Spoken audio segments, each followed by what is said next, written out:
O que fazer no pior dia da sua vida é o tema desta semana e vamos hoje terminar esta passagem também no livro de 1 de Samuel, capítulo 30, o episódio em que David e os seus homens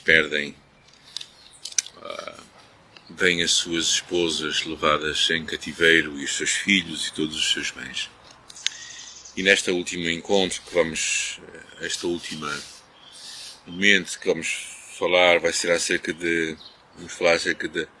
celebrar esta recuperação. Porque David recupera tudo naquela batalha. Recupera os rebanhos, recupera as manadas, recupera o ouro, recupera a prata, recupera a família. Na verdade, não somente esses, mas ao olhar ele percebe que tem muitos mais bens do que aqueles que eles tinham roubado em Siclag.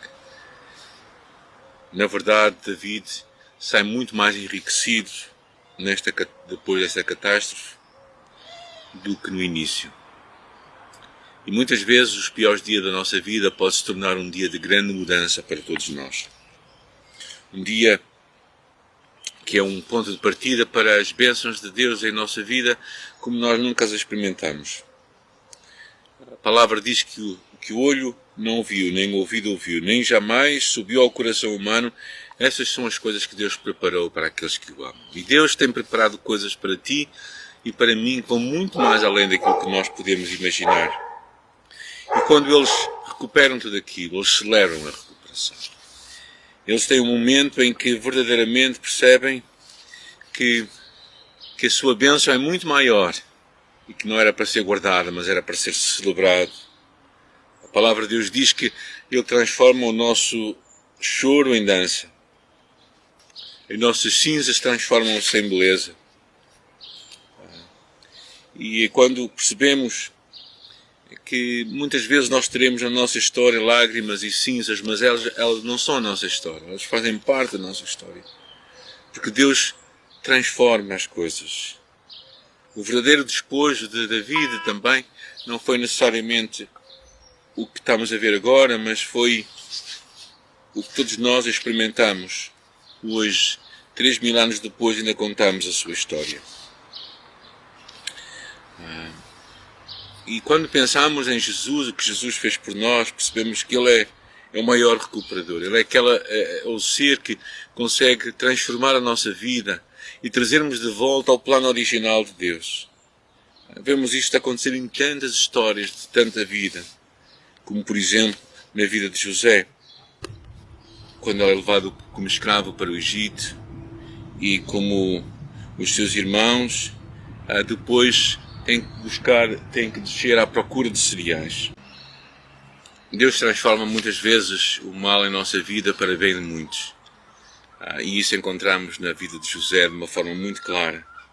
Através da sua própria infelicidade, ele consegue restaurar e trazer de volta a vida que os seus irmãos tinham perdido e os recursos. No pior dia da nossa vida, não podemos muitas vezes prever como a recuperação será feita, mas sabemos que Deus a vai fazer. E às vezes no nosso pior dia da nossa vida perdemos a fé para acreditar que a graça de Deus nos pode levar onde nós nunca imaginamos que pode acontecer. Muitas vezes deixamos que a dor da traição, do desapontamento, do abandono dite o nosso destino. Esquecemos que tão somente isso é o que é parte do processo de mudança. Como numa dada altura em que perguntaram a Miguel Ângelo, quando ele olhava para uma pedra, alguém perguntou-lhe: o que é que tu vês aí? Ele diz: eu vejo um anjo preso nessa pedra. E quando ele começou a esculpir, o anjo saiu dali. E muitas vezes Deus também tem que esculpir a nossa vida para que coisas venham a acontecer e nós possamos ver a graça de Deus. Quando David recupera tudo, o que entendemos é que ele não guardou despojo para si, para os seus homens. Na verdade, houve uma discussão daqueles 400 que foram à batalha para se deveriam ou não partilhar com os outros 200 que ficaram cansados junto ao ribeiro. Mas David conseguiu ultrapassar aquele bloqueio e decidiu ser generoso.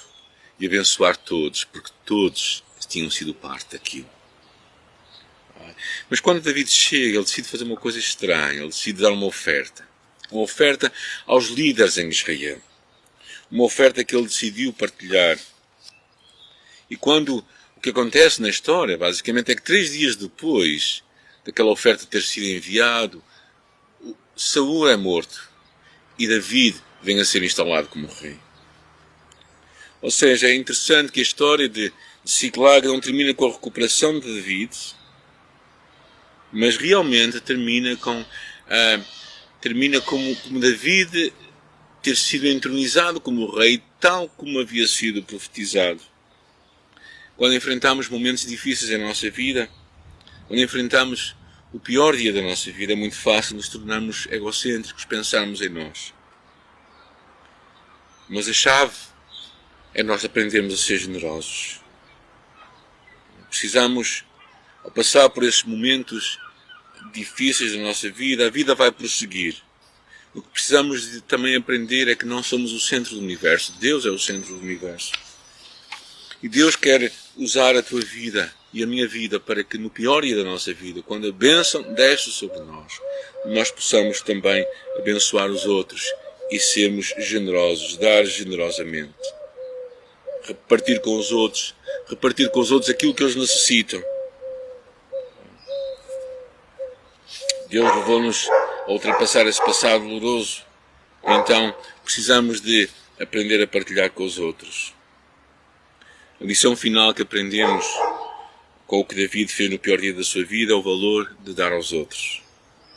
Ele não se limitou a recuperar e a celebrar. Ele pensou nos outros. Ele pensou em abençoar. E, por vezes, nós nunca sabemos o final das nossas histórias. Anthony Flew cresceu num lar cristão em Londres, onde o pai era um pastor metodista, e os pais oravam e esperavam que o seu filho também seguisse os seus passos e abraçasse a fé cristã. Ele era muito dotado intelectualmente e, quando jovem, frequentou uma escola para filhos de pastores metodistas, fundada por John Wesley. Enquanto frequentava aquela escola, em vez de se tornar um cristão convicto, ele tornou-se um ateu. E mais tarde, em Oxford, ele assistiu às reuniões semanais do Clube Socrático de C.S. Lewis, envolvendo-se em grandes discussões com Lewis quanto à existência de Deus. E, na verdade, tornou-se um dos maiores, um dos mais influentes ateus de todo o mundo. Envolvia-se em grandes discussões com apologistas cristãos relativamente à existência de Deus e à ressurreição da vida de Jesus depois da sua morte. Podemos imaginar a dor dos seus pais, o que terá sido possivelmente o pior dia da sua vida. E mais para a frente, já no ano 2000, Anthony Flew escreveu um livro cujo título é Deus Existe, como o mais famoso ateu do mundo mudou de ideias. Este homem vem encontrar a Deus, verdadeiramente encontrar a Deus. Já velho, possivelmente os pais já tinham morrido também, nunca tinham ouvido esta história da conversão do seu filho. E muitas vezes, no pior dia da nossa vida,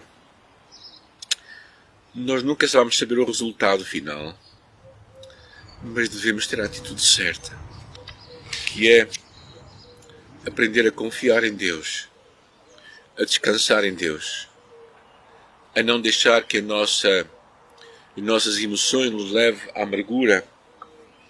E quando Deus dá uma palavra a nós, quando Deus traz uma palavra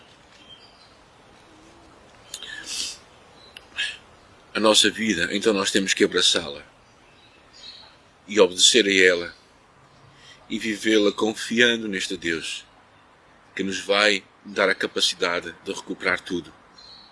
E quando Deus nos der de volta, então repartamos com os outros. Mas pode ser que alguns de nós só vejamos os piores dias da nossa vida. Na nossa fidelidade nunca nunca possamos vir a ver, nunca vejamos o resultado final das nossas orações, mas a nossa fidelidade vai ser um testemunho para a glória de Deus. Desejo que Deus te abençoe, que no pior dia da tua vida, que nos tempos difíceis que tu e eu atravessamos, possamos confiar em Deus, olhar para Deus, obedecer a Deus e viver para Ele. Fica bem, fica com Jesus, tenha uma excelente semana.